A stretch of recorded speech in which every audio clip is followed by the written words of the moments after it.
Hi. Hi. Welcome once again to the first episode of Purana Talk. I'm Alan. I'm Leon. We're the Purana guys. We're having a little fun here. And we've been reading the Puranas for the last 3 years or so. That's what conversation you've stepped into. And since we just decided to do it randomly in the middle of something, we are deep into the first part of the Garuda Purana. It's talking a lot about illness right now. This entire section is on Ayurveda. This is like a really old text. There could be a lot of discussion about it, but I think we could estimate that it's at least about 700 years old and maybe much older. That it was written, and certainly much older that these stories were being told. But since we're just leaping, we're going to leap. Dhanvantari is the speaker in chapter 152 of the Garuda Purana. Diseases. Dhanvantari said. Dhanvantari is the lord of Ayurveda, who brings Ayurveda at the creation after the churning of the milk ocean and all that good stuff. 1. Now I shall explain the pathology of Yakshma Roga. Pulmonary consumption. Now we're getting explicitly to consumption. We've had cough and things like that. Now I shall explain the pathology of Yakshma Roga. It is a sequel to many ailments and precursor to many others. So pathology, so Yakshma Roga, pulmonary consumption, is the result of a lot of things leading up to it, but it itself is a stepping stone to other, dare I say, worse conditions, although it's fatal in itself, isn't it? I mean, we're talking about tuberculosis, I assume. Well, and cancer probably too, because these get confused. I'm sure that the diagnostic tools at this period, whenever it may be, on the edge of time. Okay, 2. It is mentioned by many terms: Rajayakshma, king consumption, Rajayakshma; Kshaya, consumption; Shosha, withering up; Rogarat, king of ailments. Stars, moon, Brahmins, and kings were supposed to have suffered from this formerly, hence it is called Rajayakshma. So it is a disease of kings, but not the gout, something more serious, although the suffering from the gout can be extreme. 3. It is called Kshaya, wasting disease, because the body is wasted. Medicine is wasted, it's ineffective, and it is the culmination of Kshaya, consumption. Wasting disease could be AIDS or something like that, I suppose. Something like that, presumably, since at least the current state of epidemiology sees it as coming into existence in the 20th century. But other similar diseases may have existed historically. It is called Shosha because it dries up the lymph and other secretions of the system. It is called Rogarata because it is the king of all ailments. So it's the ailment of kings and the king of ailments. I think they're putting too much into that. 4. There are 4 main causes for this. 1. Sahasa, rash feats of strength and overexercise. That's verse 4. Verse 4. 4 main causes. Sahasa is rash feats of strength and overexercise. 2 is Vega Samrodha, suppression of natural propulsions of the body, such as passing of urine, evacuation of the bowels, etc. Like those holding back. Quit working. Yeah. Well, it says suppression. Perhaps you can't. Perhaps you resist it somehow, and this causes a reaction in your system. Like, don't hold it. Mm-hmm. Then Shukra Jaha Sneha Sankshayaha. Shukra Jaha Sneha Sankshayaha. Wasting of semen. vitality, and albuminous substances in the body, spilling seed, as it were, unnecessarily. 4. Anapana vidityaga. Anapana vidityaga. I said it better the first time. Abandonment of the rules of diet and regimen. So reckless consumption. He's already shown a bias. He wants you to be controlled and time your meals and eat in a regular. And it's rule driven, and you'll get sick if you don't. But when you look at Ayurveda, it really is the science of eating and digestion, and I mean it's so they much were trying about to figure out what was causing these things to happen the way they did. All right, 5 and 6. The principle of Vayu gets aggravated by the causes mentioned before, scatters pitta and useless accumulations in the body, kapha, etc., and permeates the ducts, channels, and joints of the body. We take no responsibility for the grammar or anything in these translations. They get a little rough at times, and we bow to the feet of the scholar that translated these voluminous volumes because they bring them a little closer to us, though they need work. Make no mistake. Then it affects the nerves either by closing the openings of the ducts or dilating them too much. It then produces great pain in the cardiac region, in the middle, above, below, or at the sides. 7. Many indications of its onset can be observed. Cold, high rise in temperature, salivation, sweet taste in the mouth, glossiness of the body, and loss of appetite. An eager desire to walk and take food and drink. The patient finds impurity even in clean things. He supposes that a fly, a blade of grass, a bit of hair, etc. has fallen in his dish or cup. It's interesting when they're talking about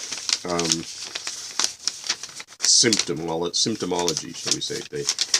They include things like the state of mind as well as physiological symptoms, and how the person looks, their expression, all these little details that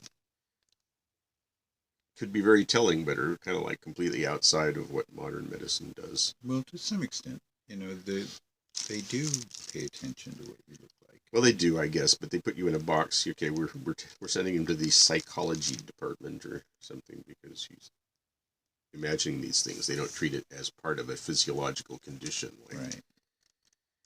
Perhaps they do. I speak authoritatively on many subjects that I know nothing about. 9. Hiccup and disquietude, vomiting, non-relish of food, weakening even without bath. 10. A bright white color in the hands, thighs, chest, feet, face, stomach, and the eyes.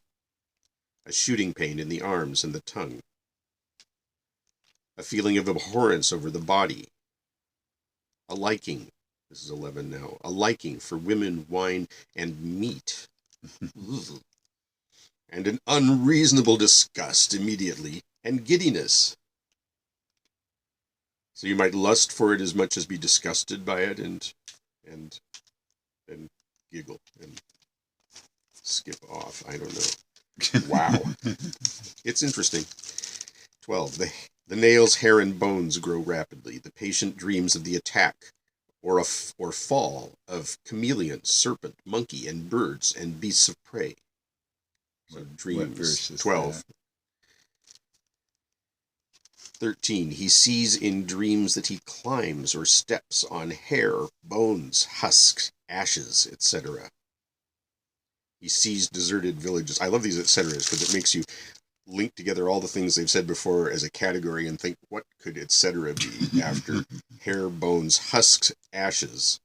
It sounds like human refuse, but husks is kind of plant material, assumes, and ashes could be anything, although one imagines the cremation scenario. All right, he sees in dreams that he climbs or steps on Harebone's ashes. He sees deserted villages, ponds, and tanks drying up, brilliant comets and stars in the sky, or forest fire with burning trees. There are 11 specific symptoms in the pulmonary consumption. So that was through 13. That was about trees. About dreams. 13, yeah, the dream section ends with 13. Okay. 14, 15 are combined here. I don't always read the verse numbers, but sometimes, yeah, I like to at least throw them in periodically because it sort of pins us to the text. And if you'd like to read along at home, we're using the Motilal Banarsi Das edition. Just say that clearly into your Google voice recognition software, and you could buy the book directly from them in India. I highly recommend it. They're trying to translate all the Puranas and put them in English. All the major Puranas. So that's enough. That's amazing. Like I say, we've been reading for 3 years now, and we've just we're on volume 13. We hope you like parenthetical comments, because you're going to get a lot of them on this version. If it drives you nuts, then just get the book and read it. Read it yourself. We're sort of like footnotes and commentary, and and we're reading it for the first times ourselves. 14:15. There are 11 specific symptoms in the pulmonary consumption. Catarrh, which isn't that a place? Do you remember what catarrh is? That's an old-fashioned term for spitting things up. Spitting things up. There you go. Dyspnea, we've already had. Cough. Which is difficulty breathing. There you go. Yeah, you weren't here when we had that, so you've just joined the conversation. Catarrh, dyspnea, cough, loss of voice, headache, non-relish for foods, we would say loss of appetite, updrawn breath, I'm not sure what we would say. I think it's when you're gasping. Like that, okay. Trying to get air. Don't get started. Feeling like you can't do it. Emaciation, vomiting, fever, and pain in the viscera while standing, at the sides, while getting up from bed, and at the joints. The distressing features are a breaking... Those weren't distressing. The distressing features, this is 16, are a breaking pain at the throat, yawning, severe pressure felt in the limbs, spitting out bloody mucus substances, impaired gastric functions, and foul smell in the mouth. Mind you, we have been reading the Puranas for 3 years, never encountered parts quite like this, so if we gross you out, then sorry, we're just sharing from the ocean of wisdom. And it's in there. 17:18. Due to the aggravation of vayu, there is pain in the head and sides with a severe pressure of limbs. Constriction of the throat and aphonia are also due to the vayu.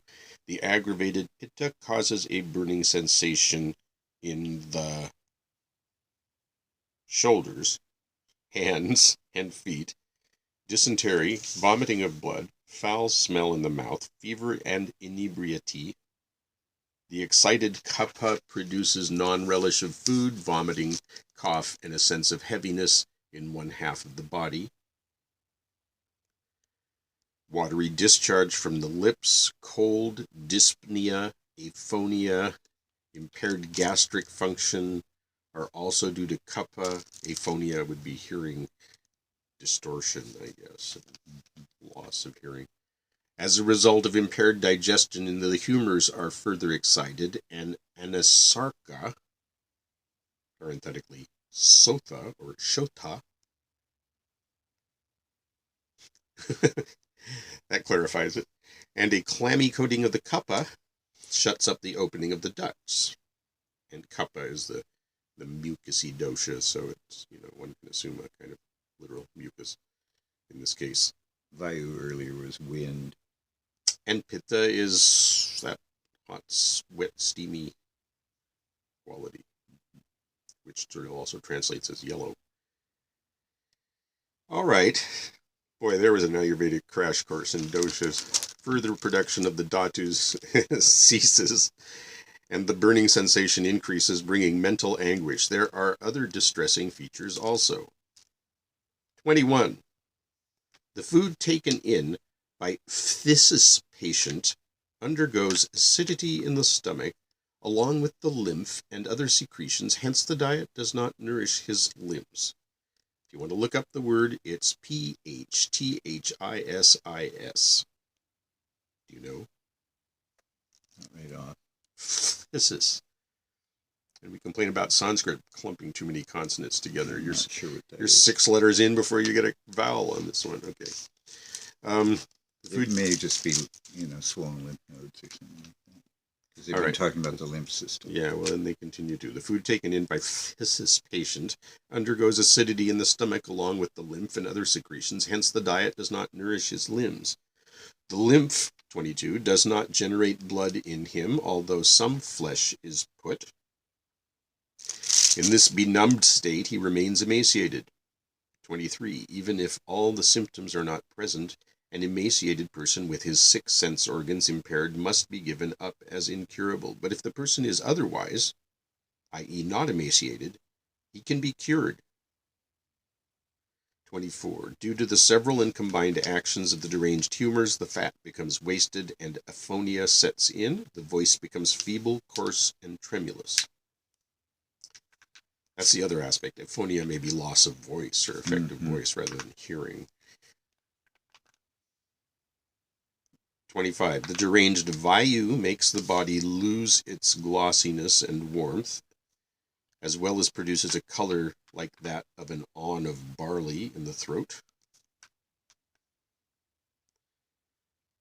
Due to pitta, there is burning sensation in the throat and palate. Due to kapha, there is a peculiar wheezing sound in the throat, and it seems as if there is some sticky mucus substance there.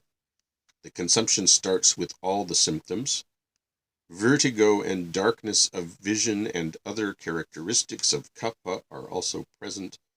The patients are incurable, and even if only a few symptoms are present and emaciated, patient shall be avoided.